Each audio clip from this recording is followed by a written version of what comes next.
docteur Medina qui va nous présenter cette actualité en vaccinologie pour l'hiver 2024. C'est à toi.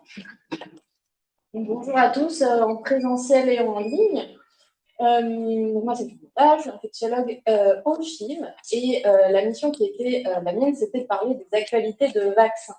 Alors, le risque, un peu, quand on parle de vaccins, c'est de tomber dans de la fiche catalogue de comment est fait chaque vaccin, combien de doses, etc. J'ai essayé de vous faire ça un tout petit peu plus animé. N'hésitez pas à m'interrompre si vous avez des questions. On laissera évidemment un temps pour les questions à la fin, donc voilà, n'hésitez pas. Donc, pour moi, il n'y a pas de possibilité de parler d'actualité si on ne parle pas d'épidémie et des infections qui nous prennent. Il faut faire sans savoir qu'on commence l'épidémie de grippe, de Covid et de VRS. Grâce au réseau Sentinelle, on a pas mal d'infos et on va parler également de la coqueluche. Donc là, déjà, je vous ai mis les courbes concernant les épidémies de Covid, de bronchiolite, donc c'est bronchiolite, non pas VRS, mais bon, c'est quand même utile, et de syndrome grippaux. Ces courbes-là se basent uniquement sur les déclarations, sur des éléments cliniques de la part de SOS Médecins. Mais vous allez voir qu'il y a d'autres indicateurs qui nous aident à tracer ces courbes. Alors, c'est vraiment tout petit, peut-être que vous ne voyez pas grand-chose, mais ce qui nous intéresse là pour l'heure actuelle, c'est la courbe rouge que vous voyez ici, qui est en tout cas pour la bronchiolite très en décalé. On peut espérer qu'elle ne va pas être très élevée comme l'année précédente grâce aux vaccinations contre le VRS des petits-enfants. Et puis pour le Covid, bon, pour l'instant c'est un peu difficile à dire. On a un petit soubresaut il y a quelques semaines. Là, on est plutôt sur la tendance à la baisse. Et ça, c'est toute région confondue. C'est l'édition nationale. Alors la dernière mise à jour du 13 novembre, donc c'est vraiment tout nouveau, tout chaud, tout récent. Et ça sort du bulletin des infections respiratoires qui sort de façon hebdomadaire. Là, c'est vraiment pour vous donner des ressources d'épidémiaux sur des taux d'incidence de passage aux urgences, sur des déclarations en fait vraiment cliniques sur le réseau au secours aux urgences SOS Médecins et le réseau Sentinelle. Donc vous voyez que sur la bronchiolite, comme on a vu sur la co précédente, en tout cas dans les DOM-TOM et en Île-de-France, on est en phase épidémique. La grippe, ça n'a pas encore commencé. Le Covid, c'est léger. Voilà, on est là sur cette dernière semaine, on était plutôt sur la tendance à la baisse. Ensuite, parlons de la coqueluche qui a fait cet été plus que jamais l'actualité. Là, c'est vraiment simplement pour illustrer. Je trouve que ça illustre très bien. C'est pareil sur des sources de SOS Médecins. En fait, là, c'est sur du déclaratif. C'est les médecins de SOS Médecins qui ont été appelés pour ce qu'ils ont conclu à étant des coqueluches, que ce soit en fait, on n'a pas sur cette courbe-là, c'est pas du tout des infos biologiques ou de traitement, c'est vraiment les médecins qui disent j'ai été appelé pour une coqueluche. Mais bon, de toute façon, c'est sans appel. Il y a eu une épidémie cette année qui a commencé cet été, même un petit peu plus tôt. Pour la coqueluche, donc c'est pas très étonnant. Il y a des épidémies à peu près tous les 5-6 ans. La dernière remonte à 2017. Et cette fois-ci, c'était peut-être même plus important que celle de 2017, avec une augmentation vraiment de tous les indicateurs.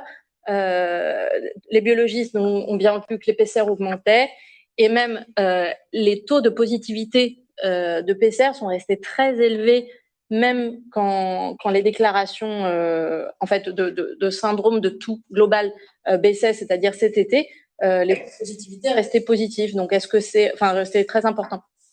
Peut-être que c'est aussi parce que les médecins étaient particulièrement sensibilisés et faisaient plus la recherche. C'est pas exclu. Mais on est quand même resté sur une phase épidémique jusqu'à très très tard, jusqu'à à peu près septembre, début octobre. Également une augmentation des passages aux urgences pour coqueluche, tout âge confondu. Et malheureusement, énormément de décès, oui, par rapport aux quantités actuelles qu'on a de décès dus à la coqueluche. Et ce qui a surtout attiré notre attention, c'est malheureusement des décès chez les enfants non vaccinés ou incomplètement vaccinés. Ce qui a mené, vous l'avez certainement suivi, à l'émission de recommandations et d'alertes, en particulier un bulletin DGS urgent qui est sorti cet été. Donc, ce bulletin, juste pour faire un petit rappel, rappelait déjà les recommandations du calendrier vaccinal classique, la vaccination des nourrissons M2, M4, M11, la vaccination des femmes enceintes entre 20 et 36 semaines avec une dose, et la vaccination de l'entourage de ces bébés. Mais ça, c'est pas nouveau. Ce qui était nouveau, c'était la recommandation de vacciner les professionnels qui travaillent avec la petite enfance si le dernier appel datait de plus de 5 ans. Que ce soit les soignants ou les nounous, les gardes d'enfants, voilà, toutes les catégories professionnelles, c'était une recommandation.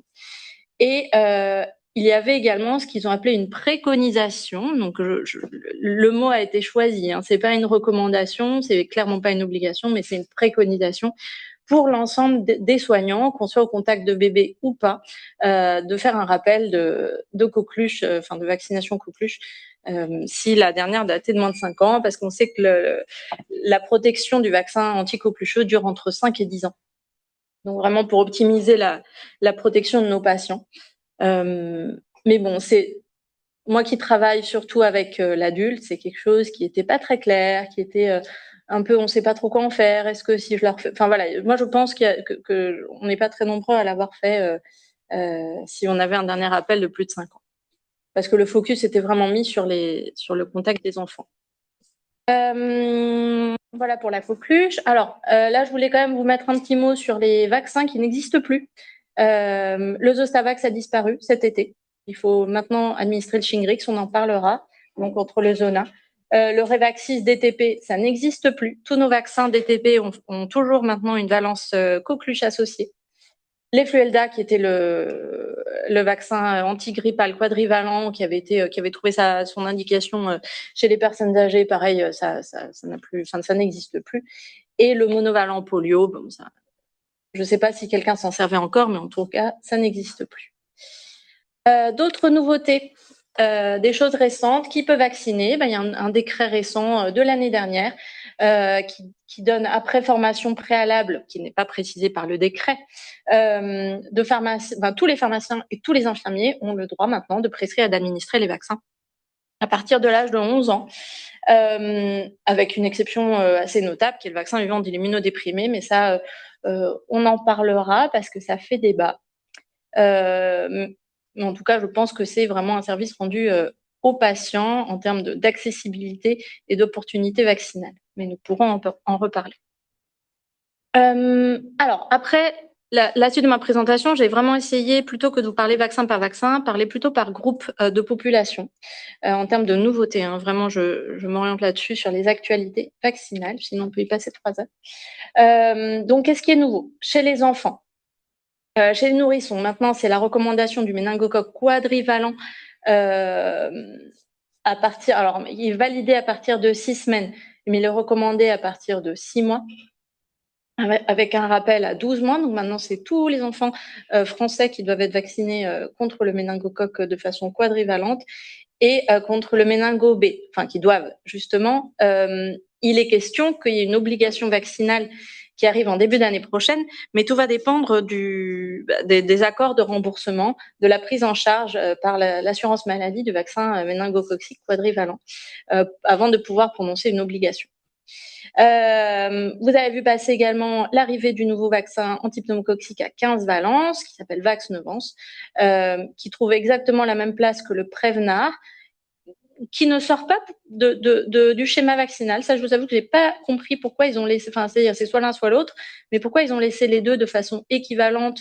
Bon, on a plutôt envie de dire que si le 15 valences est remboursé, ce qui est le cas, et on protège les enfants avec 2 sérotypes supplémentaires, on a plutôt tout intérêt à faire ça, en sachant que ces 2 sérotypes qui ne donnent, alors selon les études, et en particulier une étude anglaise, qui ne donnent pas forcément plus de formes mortelles de pneumocoque, mais qui est plus diffusée en fait. Ça donne plus d'infections, même si elles ne sont pas plus graves, pour résumer. Alors, chez les ados, le vaccin du méningocoque quadrivalent est recommandé cette fois-ci également pour tous les enfants. Donc, même s'ils ont été vaccinés par le A, par le C, peu importe, il y a une indication à vacciner avec une dose de vaccin quadrivalent anti-méningococcique entre 11 et 14 ans. Ça diminue pas forcément la quantité de méningite, enfin, on ne sait pas très bien encore, mais ça diminue le portage, ce qui devrait diminuer l'incidence épidémique pour les années à venir. Également, vous avez tous vu passer la campagne de vaccination qui a été finalement un succès dans les collèges, où on est nombreux à s'être déplacés pour vacciner les enfants en classe de 5e. Et la couverture vaccinale a progressé de 17 points, beaucoup plus chez les filles que chez les garçons, mais quand même. On est plutôt content. Donc, deuxième édition cette année. Bon, les puristes m'en voudront, mais je mentionne quand même le Beyfortus parce que ça n'est pas à proprement parler un vaccin, même si je pense qu'il faut un peu le ranger dans de la prévention médicamenteuse des maladies infectieuses. Donc, c'est des anticorps avec une immunisation directe de l'enfant. Alors, l'indication du Beyfortus cette année, c'est si la mère n'a pas été vaccinée contre le VRS pendant la grossesse. Et bon, ça, les études font sans appel. Il y a une diminution de 80% des hospitalisations pour bronchiolite, en tout cas l'année dernière, et dans les études qui traînent dans la littérature. Ensuite, les nouveautés dans la population gériatrique. Finalement, c'est un peu les mêmes maladies, mais avec des dispositifs différents. Donc, le Covid, petit rappel, maintenant on vaccine tous les patients à partir de 65 ans à l'automne, en même temps que la grippe. On attend encore l'arrivée du vaccin conjoint grippe-Covid. On sera content quand ça va arriver. Et si les patients sont particulièrement âgés, immunodéprimés ou vivant en EHPAD, il est conseillé de faire une deuxième dose au printemps, minimum à 3 mois de la précédente. Idéalement, maximum à 6 mois. Excusez-moi. Alors, le VRS, ça c'est une belle nouveauté aussi pour nos patients âgés. Alors, pour le coup, là, c'est un vrai vaccin recombinant qui s'appelle, alors bon, je vous ai mis les noms, Abrysvo, Arexvy, ça a la même indication. À partir de 65 ans, alors ce qui est dit dans le RCP, c'est une maladie qui est 65 ans avec une maladie chronique respiratoire ou cardiaque pouvant décompenser. Je pense que c'est l'immense majorité de nos patients de plus de 65 ans, et de toute façon, c'est recommandé à partir de 75 avec comorbidité ou pas. Et donc, nouveauté notable, le Zona, donc le Zostavax, je vous le rappelle, disparaît. Maintenant, c'est le Shingrix qui n'est pas un vaccin vivant, donc on n'a plus trop de questions à se poser. D'où est-ce qu'il est immunodéprimé? Est-ce qu'il a la chimio? Est-ce que le diabète est bien contrôlé? Il est indiqué pour tous les patients qui ont plus de 65 ans. La problématique actuelle, c'est que nos autorités n'ont pas encore réussi à se mettre d'accord sur les remboursements, les modalités de ce remboursement. Mais il existe un dispositif qui s'appelle dispositif d'accès direct qui a été prononcé en mai 2024 sur 1 an. En gros, ça veut dire que la prise en charge est faite à 100% si la vaccination est prescrite selon les recommandations, donc à partir de 65 ans. Mais par contre, d'une part, le patient doit se rendre à une pharmacie hospitalière pour avoir le vaccin. Et d'autre part, il faut bien écrire sur l'ordonnance Shingrix selon dispositif d'accès direct pour que votre patient puisse avoir son vaccin. Et on aura a priori des nouvelles d'ici mai 2025. En attendant, libre à vous d'adresser nos patients à l'hôpital pour avoir ce vaccin. Et concernant la population gériatrique, je trouve ça intéressant et je vous invite tous à participer. Il y a une journée du groupe, alors ça s'appelle le GINGER, c'est le groupe d'infectiologie et gériatrie conjoint, donc la SPILF et de la Société de gériatrie française, qui a lieu le 5 décembre. Et il va y avoir un débat, une table ronde sur la vaccination obligatoire en EHPAD. Donc pour l'instant, je ne connais pas le contenu. Je ne sais pas si ça va parler de la vaccination des soignants ou de la vaccination des patients, mais quoi qu'il en soit, c'est un thème qui est digne d'intérêt. Si c'est une discussion qui se met à exister, ça fait plus que jamais partie de nos actualités vaccinales. On pourra mettre le lien pour l'inscription, le mail, on pourra vous transmettre sur le diaporama si vous voulez. C'est vrai. Parce que la thématique de la journée, c'est autour de la vaccination aussi, des personnes âgées. Et c'est gratuit. Et c'est gratuit. L'inscription est obligatoire, mais gratuite. Voilà, pour ceux qui Ça peut être en ligne ou sur place, mais il faut s'inscrire. Alors, un autre groupe de population, donc c'est nos femmes enceintes. Les nouveautés, c'est justement le vaccin contre le VRS. Alors, vous avez vu que pour les personnes âgées, il y en a 2 différents, Abrysvo et Arexvy. Pour les femmes enceintes, il n'y en a qu'un qui a été validé pour le moment, c'est l'Abrysvo. Bon, dans le cadre de la maternité, il est pris en charge à 100%, ça, il n'y a pas de question. Il y a une seule dose à donner entre 34 et 36 semaines, donc c'est vraiment plutôt dernier trimestre.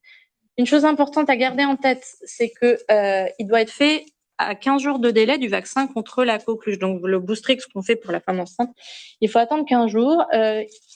Moi, je pensais initialement que c'était pour des questions de réaction, d'effets indésirables pour savoir à qui avait l'imputabilité. Et en fait, non, c'est les études qui ont montré qu'il y avait peut-être plutôt une moindre réactivité au niveau de la coqueluche si on le faisait très proche. Donc vraiment pour que, alors in vivo, on n'a pas encore assez de données, hein, bien sûr, de couverture vaccinale réelle et d'évitement de maladies réelles, mais en tout cas in vitro, on a l'impression que la coqueluche marche moins bien. Donc n'hésitez pas à faire vraiment 15 jours entre les deux. De toute façon, c'est pas, enfin voilà, la coqueluche à partir de 20 semaines, on a le temps quoi, de faire plein de temps entre les deux. Je vous ai mis à côté le tableau des données d'efficacité vaccinale concernant la Brisevaux. Alors, c'est une étude très bien faite avec plus de 5000 patients sur 2 bras en aveugle, en double aveugle, entre VRS, enfin le vaccin à Brisevaux et rien, chez des femmes enceintes. Je trouve que l'étude est solide. Après, la seule chose, c'est qu'elle est financée par Pfizer. Mais bon, à partir du moment où elle est solide, pourquoi pas. Et pareil, les données sont très très bonnes. Ça évite, enfin, ce qu'il faut accentuer chez nos femmes enceintes pour les convaincre. Je sais pas si vous avez des difficultés à les vacciner, mais c'est que ça évite les formes graves de bronchiolite à VRS chez leurs nourrissons à venir. Voilà. Alors, j'ai fait un petit encart sur des populations spécifiques pour vous parler un peu du Mpox. Donc, les recommandations de vaccination contre le Mpox, donc variole, c'est les homosexuels masculins, les personnes en situation de prostitution, les transsexuels avec des partenaires sexuels multiples, leurs partenaires évidemment, les professionnels à risque, donc qui s'occupent de patients qui partent ou qui reviennent de voyage ou de personnes citées ci-dessus. Et les voyageurs, alors c'est tout à fait spécifique, les voyageurs qui partent en zone de circulation du clade A. C'est les zones en rouge que vous voyez là. Je pense qu'il faut vraiment prendre ces données avec beaucoup de précautions parce qu'en fait, on se base sur les données de circulation du Mpox, bien sûr, mais évidemment sur les données déclaratives de chaque pays. Donc, pour peu que ce soit un pays qui n'a pas beaucoup de moyens ou pas beaucoup de laboratoires ou pas beaucoup d'infrastructures de santé publique pour déclarer tout ça, ça devient un pays sans Mpox. Donc, par exemple, ici au nord de la République du Congo, c'est un peu étonnant que, passant la frontière, il n'y en ait plus. Donc, attention à ça. On peut surtout prévenir nos patients qu'il existe ce risque-là. Si c'est des femmes enceintes ou des personnes immunodéprimées, leur déconseiller de s'y rendre. Mais en tout cas, les adresser à un centre de vaccination particulier, parce que ce n'est pas un vaccin qui se trouve dans n'importe quel centre de vaccination. D'ailleurs, à la fin, je vous ai mis une petite diapo sur les modalités pratiques de Mpox, de comment adresser vos patients, à quel centre, etc. Donc, pour les voyageurs non immunodéprimés, c'est 2 doses. Et c'est simplement quelque chose à garder en tête. Quels sont les facteurs de risque de votre patient et potentiellement les envoyer se faire vacciner contre l'Mpox. Excuse-moi, Fernanda, tu te mets dans les professionnels à risque parce que tu t'occupes de voyageurs, tu envoies. Moi non, parce que moi je les vois au départ et pas au retour en général. Après, si. Mais la définition du professionnel à risque est assez floue. Est extrêmement floue, bien sûr. Oui, tout à fait. Toi, tu penses bien. Moi, je trouve qu'une dermatologue infectiologue. Alors, tu vas. Mais je vais prendre tout de suite. Alors, vraiment, 3 petits mots pour parler des choses récentes concernant les immunodéprimés. Alors, les immunodéprimés qui partent en voyage ou qui sont dans n'importe laquelle des situations que je vous ai montrées là, pour eux, c'est 3 doses de vaccin contre le Mpox. S'ils n'ont jamais été vaccinés contre la variole avant, mais s'ils ont été vaccinés, il y a un tableau synoptique que je vous montre à la fin. Pour le Zona, pareil pour les immunodéprimés, il y a 2 doses espacées de 2 mois à partir de l'âge de 18 ans. Rappelez-vous qu'il faut bien mettre le dispositif d'accès direct sur votre ordonnance et les envoyer à la pharmacie hospitalière. Et l'arrivée alors plus si récent que ça, mais on va en parler. Prevnar 20, donc c'est le vaccin anti-pneumococcique à 20 valences, anciennement appelé Apexnar, qui existe depuis 2 ans.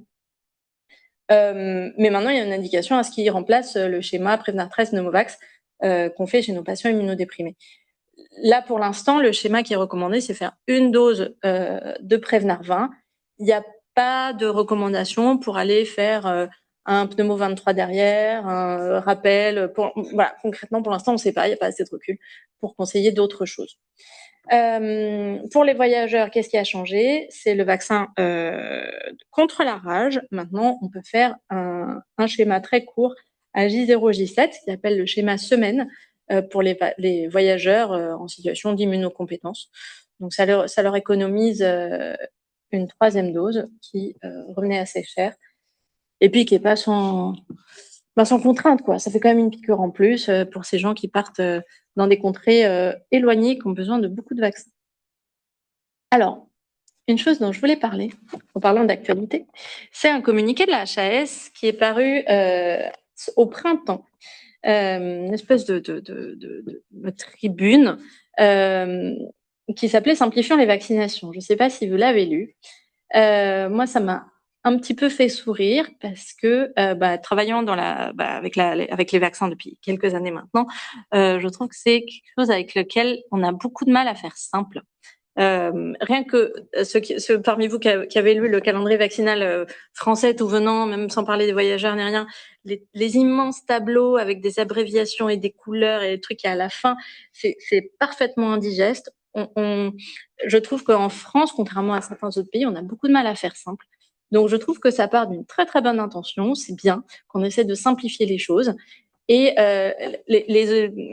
l'optique qu'ils ont pris, c'est de raisonner par groupe d'âge. Plutôt que de se dire quel rappel il faut, machin, c'est dire quel âge il a, quelle maladie il a, et on vaccine comme ça. Après, moi, je pense que c'est quelque chose qu'on faisait déjà tous avant. Donc, ça part d'une bonne intention, mais je trouve qu'il y a encore beaucoup de chemin à faire avant de simplifier les schémas, enfin, en tout cas, la compréhension des vaccins et l'appropriation du calendrier vaccinal, que ce soit par les patients ou par les soignants. Je défie la plupart de mes patients, l'immense majorité de mes patients qui me disent oui, je suis à jour docteur, de me dire qu'est-ce qu'ils ont eu, à quel âge et contre quoi. Ça, les gens ne le savent pas, c'est normal. Que nous-mêmes on le sache pas, c'est un petit peu plus embêtant, mais c'est tellement complexe, on a tellement de travail sur simplifier les choses pour nous, quoi, et encore plus pour nos patients. Alors là, j'ai fait 4 petites lignes de choses, de questions qui reviennent fréquemment de la part de mes collègues sur que faire dans diverses situations. Mais c'est parce que j'avais pas plus d'idées. Vraiment, c'est le moment où je vous invite à me poser toutes les questions que vous voulez. Là, on s'éloigne un tout petit peu de l'actualité, mais quand même, j'y reviens. Nos patients qui ont l'indication d'être vaccinés contre le zona, s'ils ont déjà reçu un Zostavax, qu'est-ce qu'on fait? S'ils ont plus de 65 ans, qu'ils aient ou pas déjà reçu le Zostavax, mais qui ont fait un zona, est-ce qu'on les vaccine ou pas? Un ado qui a déjà reçu le méningitech ou Nesvac ou anti-méningite C, qu'est-ce qu'on fait avec les nouvelles recos de vaccination quadrivalente? Et là pour le coup c'est pas une actualité, mais ça revient vraiment régulièrement. Quelqu'un qui est dit non répondeur à un schéma complet de vaccin anti-hépatite B. Qu'est-ce qu'on fait? Donc, pour nos patients qui ont déjà reçu Zostavax ou fait un zona et qui sont dans l'indication du Shingrix, je vous rappelle, avec le dispositif d'accès direct, on attend 1 an entre le Zostavax ou le zona et on fait une dose de Shingrix. Là, ça va plutôt mal tomber. Comme je vous l'ai dit, le dispositif d'accès direct, il dure 1 an. Donc, dans 1 an, je ne sais pas quelles vont être les modalités de remboursement de ce Shingrix, mais en tout cas, il faudra garder en tête qu'il faudra le faire 1 an après la dernière infection ou la dernière vaccination par un vaccin vivant anti-zona. Un ado qui a juste eu sa valence méningite C dans la vaccination, il y a une indication, comme je vous l'ai dit dans mes diapos précédentes, à faire une dose de vaccin quadrivalent, une seule. Vous avez 3 marques différentes. Les 3 sont valables pour les ados. Alors, il y en a qu'une, c'est le Nimenrix qui est autorisé chez les moins de 8 semaines, si je ne me trompe. Les autres, Menveo, c'est à partir de 2 ans. Menquadfil, c'est pour les ados.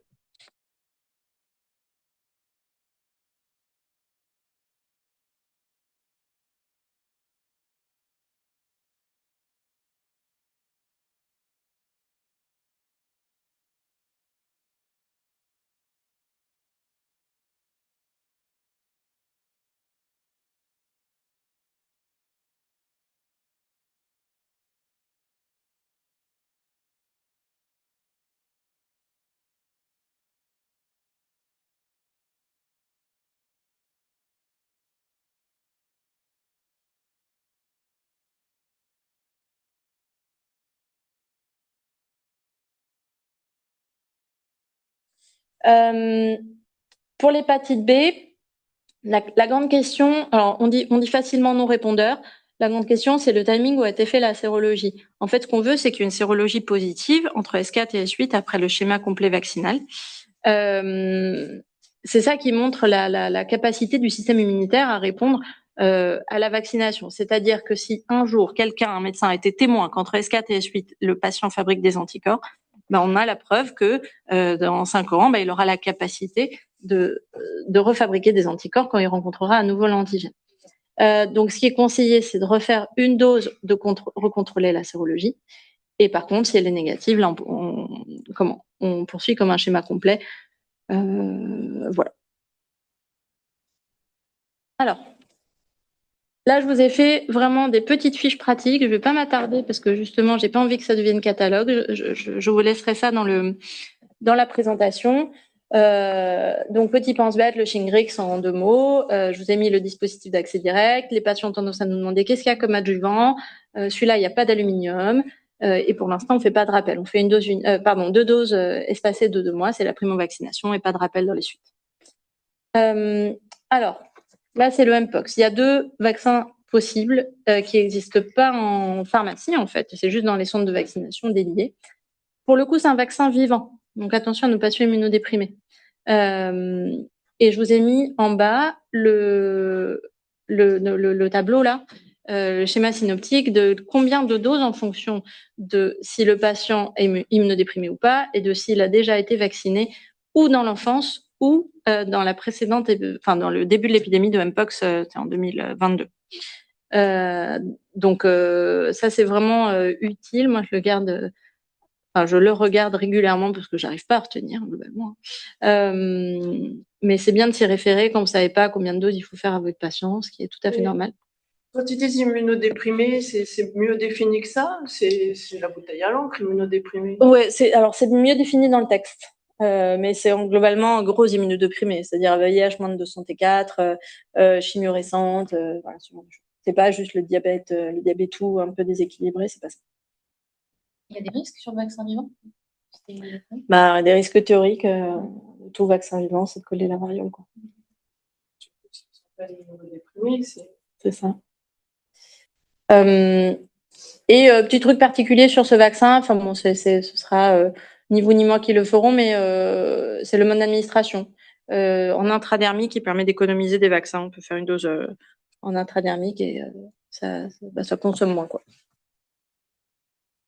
Alors voilà, là je vous ai mis le site, donc c'est santé.fr où il y a tous les centres de vaccination habilités pour faire le vaccin du Mpox en fonction de là où vous habitez. C'est tout simple, c'est comme Google Maps, vous rentrez où vous habitez et ça vous sort le centre de vaccination agréé. Ici dans le 94, il y en a un Mont d'Or.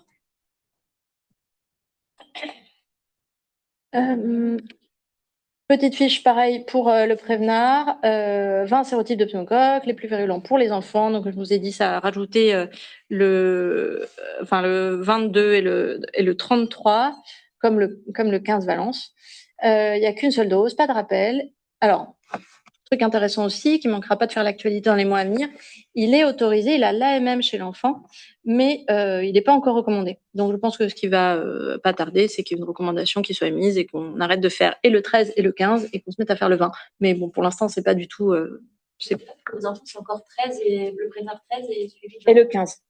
Non, pas l'un puis l'autre, mais c'est l'un ou l'autre. Ouais. Okay. De façon indifférenciée. Pareil, petite fiche de résumé pour les vaccins contre le VRS. Comme je vous l'ai dit, la Brisevaux est prise en charge à 100% chez la femme enceinte, l'un ou l'autre chez la personne âgée.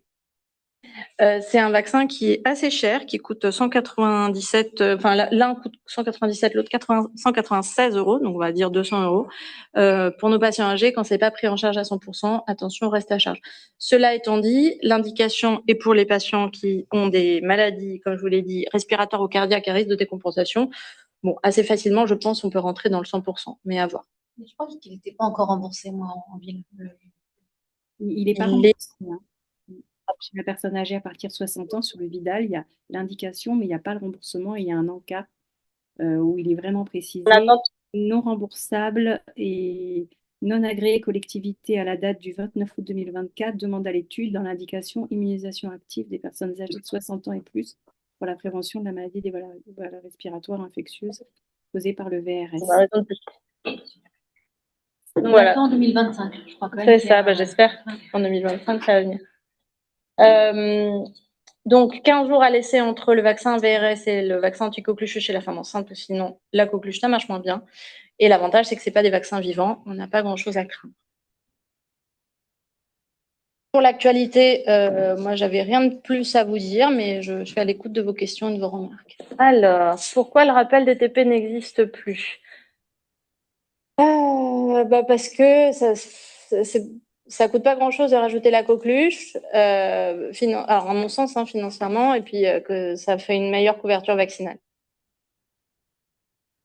Les finances, ça ne me concerne pas. Les pharmaciens prescrivent à ministre Ah, ok.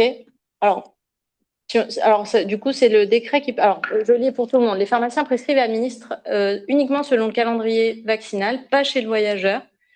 Bon, sur le décret, c'est pas forcément clair, mais ok.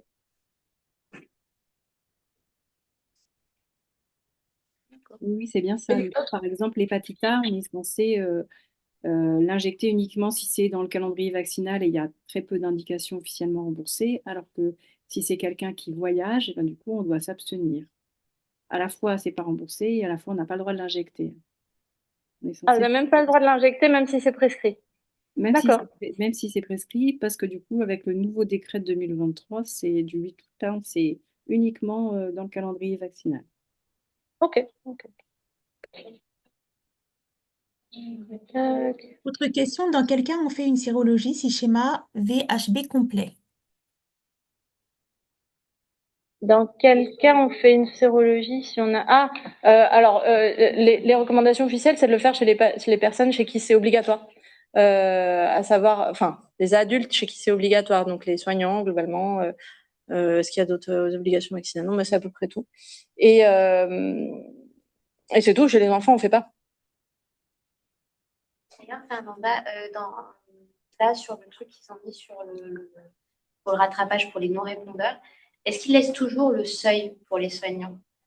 Parce que, en fait, le seuil de quoi? C'est-à-dire un seuil de taux d'anticorps. une infirmière qui doit aller être vaccinée, tu lui fais son schéma vaccinal complet. À la fin, elle est en dessous de 10, le fameux cut-off. En dessous de 10, ouais. C'est 10. Ouais. Donc, tu leur fais une dose. Ouais. Et elle ne remonte pas au-dessus de 10. Là, tu finis un deuxième schéma vaccinal complet. Ouais. Donc, ça fait, on arrive à 6 doses. Ouais. Et là, tu refais, et elle n'est toujours pas à 10. Là, il n'y a pas d'indication à faire des doses ad vitam. Ça ne sert plus à rien. On fait 2 schémas vaccinaux complets maximum. Et si elle est vraiment non répondeuse, c'est-à-dire moins de 10 à S4, S8 de la sérologie, on lui dit qu'elle est vraiment non répondeuse. Et dans ce cas-là, on lui dit de faire une sérologie tous les ans normalement. Et du coup, on fait quoi alors? De contrôle, oui, c'est ça. Du coup, elle doit faire ça pour être sûre qu'elle ne s'est pas infectée, quoi. Mais elle a quand même le droit de travailler. C'est ça que.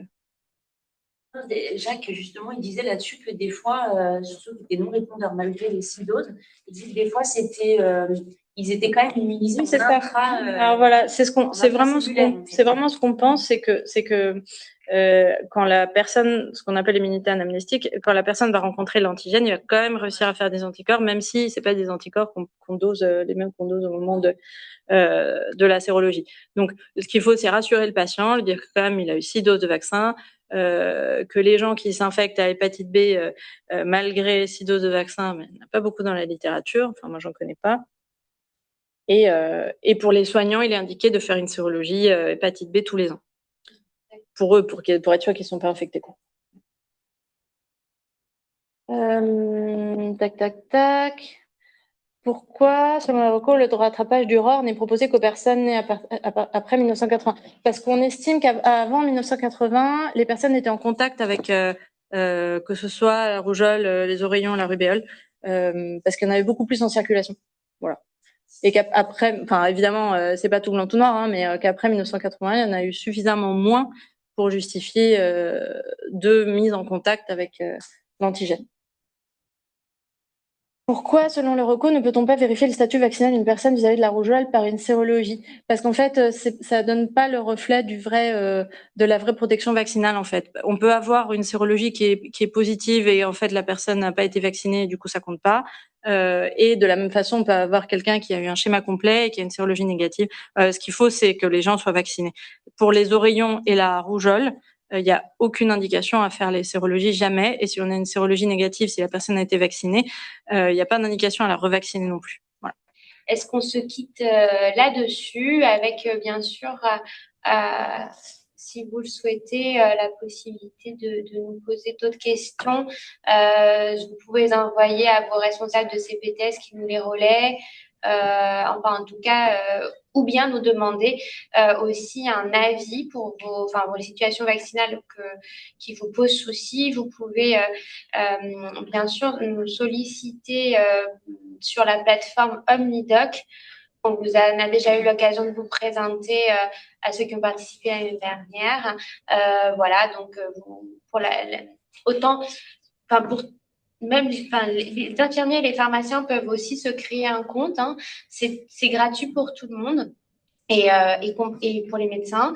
Alors, le seul petit inconvénient, c'est qu'actuellement, les CPE et les pharmaciens ne sont pas rémunérés pour leur demande d'avis, mais les médecins seraient en oui. Et au-delà de la rémunération, qui est une carotte, mais surtout le gros avantage, bien sûr, c'est donc de pouvoir nous demander un avis sur des situations de vaccination, d'infectiologie qui vous posent souci et que la transmission des documents que vous nous faites dans ce cadre soit sécurisée et que la réponse qu'on vous fait puisse être tracée et insérée dans le dossier de votre patient, puisque cette plateforme OmniDoc est interfacée avec la plupart des logiciels médicaux que vous utilisez probablement à votre cabinet. Donc voilà, c'est sur OmniDoc, vous créez votre compte et ensuite OmniDoc/Chiv. Vous avez donc le service d'infectiologie, mais aussi le service de diabète d'ailleurs et de cardiologie qui peuvent vous répondre à vos avis. Donc, n'hésitez pas à nous solliciter, nous en tout cas, sur vos questions d'infectiologie si vous avez besoin. Voilà. Moi, je tiens à vous remercier. Hein. Merci à vous de cette présentation. Merci. Et n'hésitez pas. À très, très, très bientôt. Merci. À bientôt. Merci à tous. Au revoir. Au revoir. Au revoir.